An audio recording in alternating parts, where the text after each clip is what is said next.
What is up, everyone? Welcome back to my channel, and if you're new, welcome. My name is Meg, this is my Magic Spirit, and today we are here to talk about Gemini season.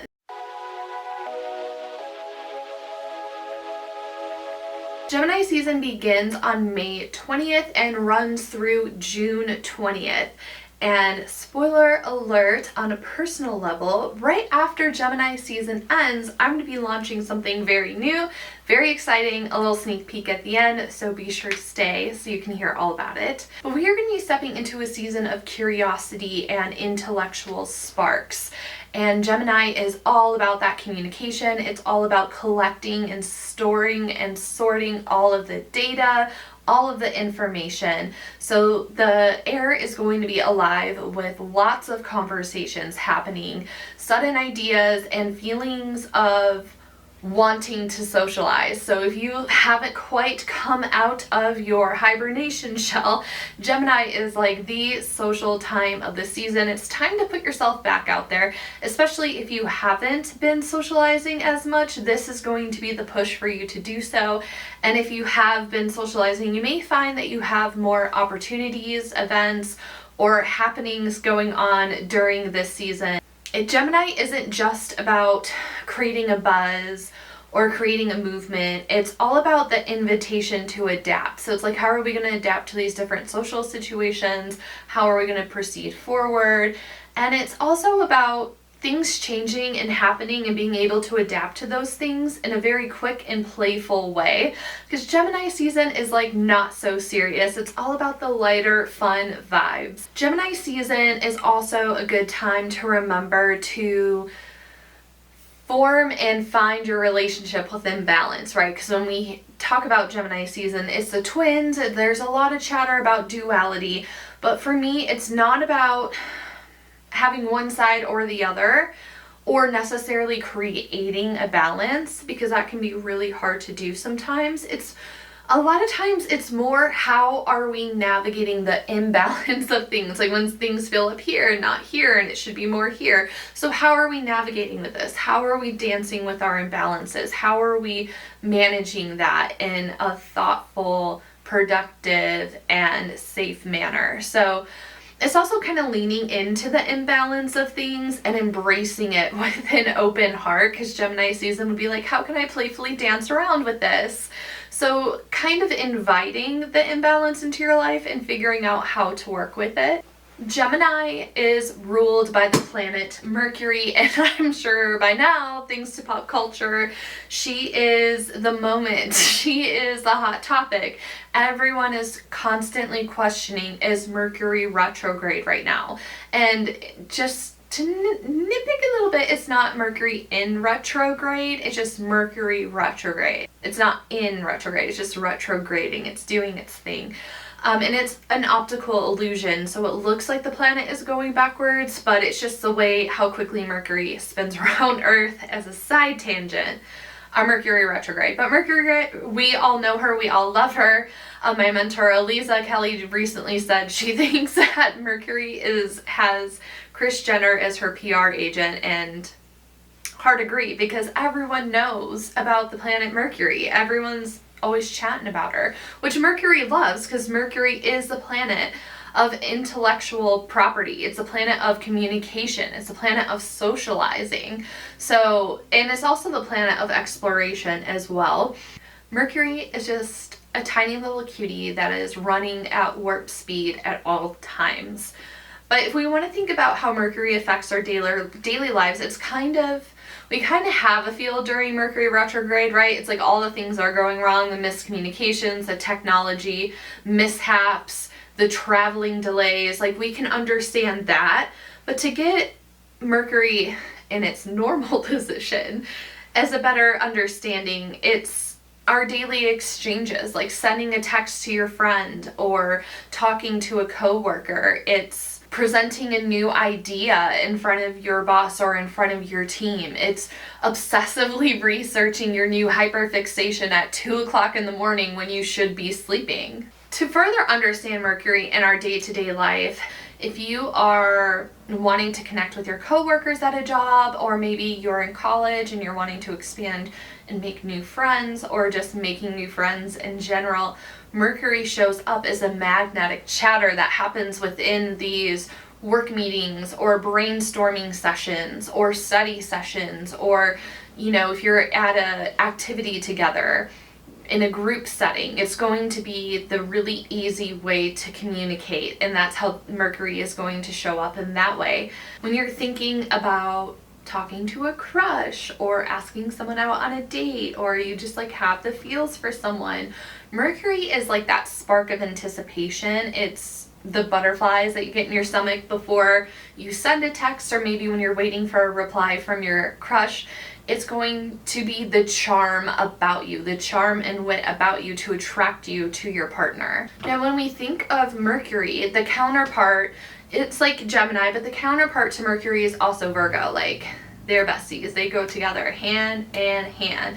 Gemini is collecting all the data, and Virgo is the one sitting there sorting it through, organizing it. So when we are thinking about Mercury, when you're signing a contract of any kind, Mercury is in every detail that you double checked. It's the research that you compiled to get to the point that you're at signing a contract. So Mercury also has a lot of Virgo energy to it as well. To think about moving to a new apartment, moving to a new home, moving to a new neighborhood, Mercury is going to be the street signs that you memorize. It's going to be all of the Zillow listings that you overanalyzed and curated. It's going to be a joyful walk around your neighborhood, taking in all the sights, all the sounds. It's also going to be you making a list and organizing what's in your neighborhood. It's going to be the pros and cons that you had before deciding to move to the place. So how do you notice Mercury showing up in your day-to-day life? Let me know in the comments. And speaking of Mercury, on May 25th, Mercury is going to return to its home in the sign of Gemini. So this is going to really help to sharpen our wit. It's going to bring out the curiosity. It's going to improve communication. So on May 25th, you may notice an improvement in communication, or communication going more smoothly than usual. And then later, in early June, it's going to switch over to Cancer, which is all emotional water. So it's going to be reminding us to get in touch with our emotions, to speak about how we're feeling. And it's also a reminder that not all truths are spoken directly, but they're often felt. So it's kind of we're going to be very emotional, but in the sign of Cancer, it's reminding you to feel your feelings and not just vocally project them. Some other transits that are happening during Gemini season is that Venus is going to enter its home sign in Taurus on June 5th. I absolutely love this. Venus is so at home in the sign of Taurus. It's going to really kind of soften our desires and provide a sense of sensual stability. It's going to be a moment of remembering to indulge and treat ourselves, and maybe you'll be leaning into the finer things in life in early June. So we have that going on. And then we also have Mars entering Virgo, which is going to drive and refine our plans. So Mars is the planet of action, Virgo is the planet of organization. So it's let's take these ideas and plans and make sure that it's organized really well. We also have Jupiter and Saturn, which are newly in Cancer and Aries respectively. That's going to help to expand our emotional resilience, and it's also going to call us to take bold responsibility for our future. We're starting to tip into Revolution Girl summer. More on that later. Now that we have an understanding of Gemini and Mercury, it's time to move into our monthly ritual. I'm so excited for this one. This one is going to be all about reframing and flexibility.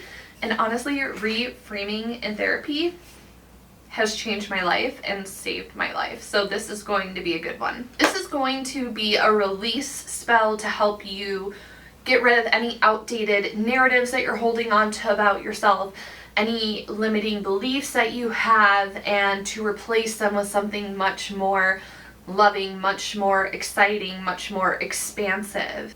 And I really like working with this because part of Gemini's energy is seeing multiple sides to every story. So when we have the story of you, you may be so focused on the negative side, the possibly, definitely false narrative side that you have of yourself.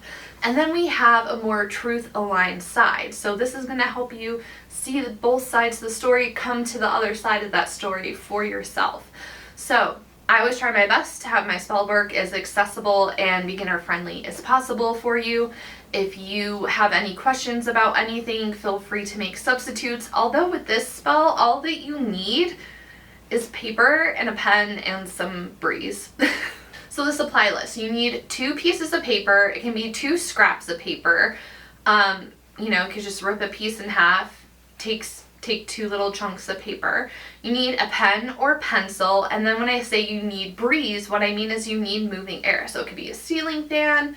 If you live somewhere where it's breezy, you can do this outside. If you have a stand fan, you can turn that on. Just some kind of way to circulate and create air. Now, little bonuses for this spell, if you happen to have it and it feels right and aligned for you, you can work with citrine, you can work with fluorite or clear quartz, and working with the energy of those 3 crystals, you can use all 3, you know, which is choice. You can use all 3, you can use one, whatever feels right and good for you. And this is going to help with mental clarity and perspective shifts. So the crystals are there for a little boost of intention. Now what I want us to do together, once you have your supplies, come back to the video and get in a really comfortable seat. Whether you're sitting on the ground, on a chair, on your couch, wherever. And just start to ease into where you're sitting. You can close your eyes or lower them. You can pick an object to stare at, to focus on if you want to. You just want to take a few moments to feel present in your body and to settle in. Slow everything down. So we're going to take 2 more deep breaths together.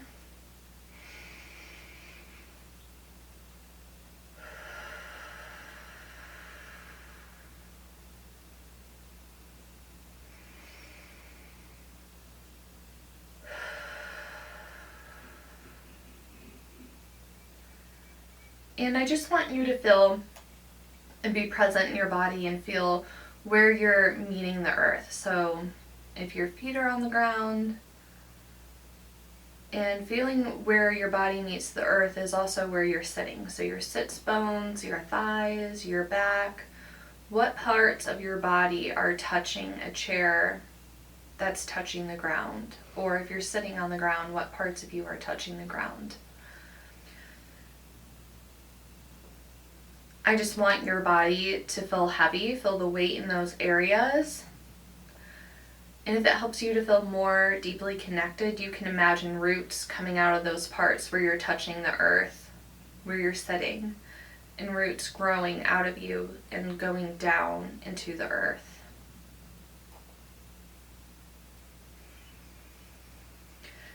Now, if you feel comfortable, you can focus on an area of your body where maybe there's some tension, or you can think about the narrative and the thoughts and the anxiety that's been swirling around your head. Maybe you're thinking of both together. Now that we are feeling grounded and rooted, I want you to start picking up your breath.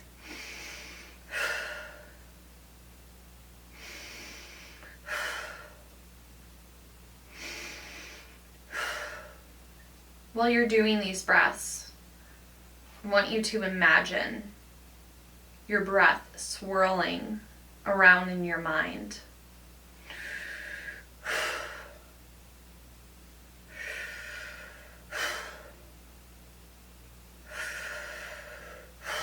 Stirring up the stuck or repetitive thoughts that you're ready to move through. Think about these thoughts swirling around inside of you, swirling around inside of your head.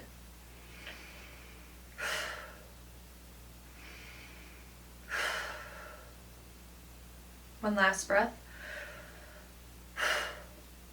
And how we've been doing those sharp exhales is how I want that to come out of you. So on one piece of paper, I want you to immediately write down that belief, that thought, that story that you're ready to let go of, what you've been telling yourself that's harmful, that's negative, the narrative of I'm always misunderstood, or I'm bad at making decisions, people don't listen to me, I'm not good enough, I don't deserve this. Whatever those thoughts are, write them down on paper for the next 30 seconds.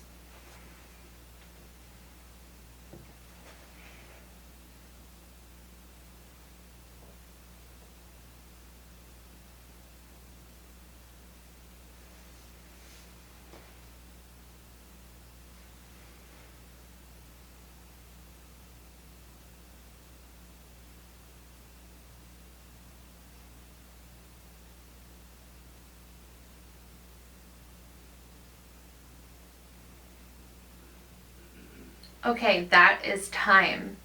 How does it feel to get that out on paper? We're going to take a moment to kind of like decompress and like shake our body and like make sure that's out of us. Blah. Doesn't feel good, does it? So now on the second piece of paper, I want you to pause the video and take as much time as you need. Ideally not really more than 3 minutes. Like I don't want you spending a ton of time on this. But I want you to write a new version of that narrative, a new belief for you to have that's coming from an empowered perspective. And by using your open mind to do that, that is like a lens of Gemini, and it's going to help shift your view. So for example, my words matter and are worthy of being heard could be a reframe of I'm misunderstood or people don't really listen to me. Or you can say, I allow myself to grow through learning, not perfection. So go ahead, pause the video, take some time to really focus on reframing and creating this brand new empowering narrative for yourself. Okay, now we're going to do something that's going to feel very powerful. We're going to go yell at the wind. We're going to go yell and release this further with our voice. Like it's very physically gratifying to like have that exhale of like purging and getting rid of this. So what you want to do is if it's windy outside or if you turn a fan on inside your home, or, you know, you can even go open up a window and shout out your window if you want to. But you want to read both pieces of paper out loud. First, the negative paper, the negative narratives of what you're releasing. And then I want you to tear it up, rip it up into pieces. I don't want you to litter though.